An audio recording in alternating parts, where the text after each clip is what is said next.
आपने बुलडोज़र का नाम लिया। अभी बुलडोज़र का न्याय आ गया है, कोई प्रक्रिया नहीं है। अपराधी जिसको माना जा रहा है, तथाकथित अपराधी है वो, अभी अपराधी वो सिद्ध नहीं हुआ है, अभी वो आरोपित है।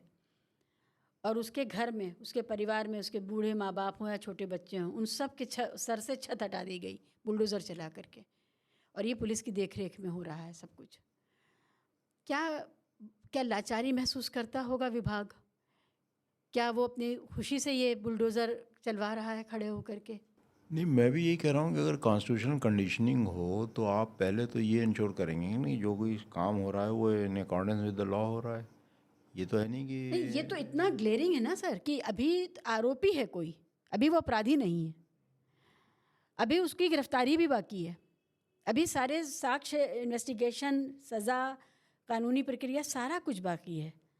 अगले दिन 24 घंटे बीतते ना बीतते बुलडोज़र चल गया। अभी आपके हरियाणा में बुलडोज़र चले हैं।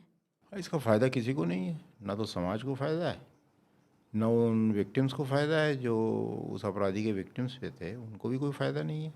इसका फ़ायदा किसको है? इसका फ़ायदा कुछ नहीं है। इसका थोड़ा सा पॉलिटिकल आपको स्टंट के रूप में एक खबर बन जाती है।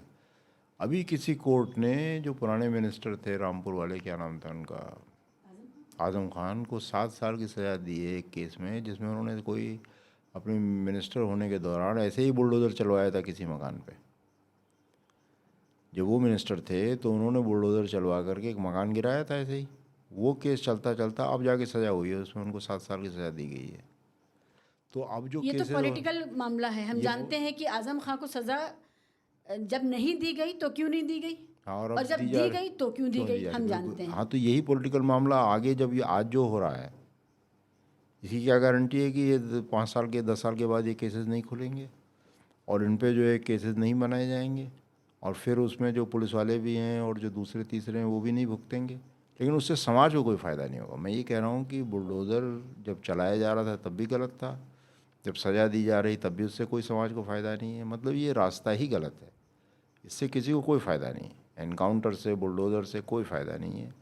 फ़ायदा है कि कानून को आप लागू करिए, और कानून को लागू करने के लिए ज़रूरी है कि कानून इस रूप में लागू किया जाए कि आप जो है सिटीजन से डील कर रहे हैं, आप जो है सिक्योरिटी दे रहे हैं समाज को, आप भय नहीं पैदा कर रहे हैं। अगर आप भय पैदा करके कानून को लागू कर रहे हैं तो जाहिर है कि जो कानून व्यवस्था पे कोई असर तो पड़ना नहीं है।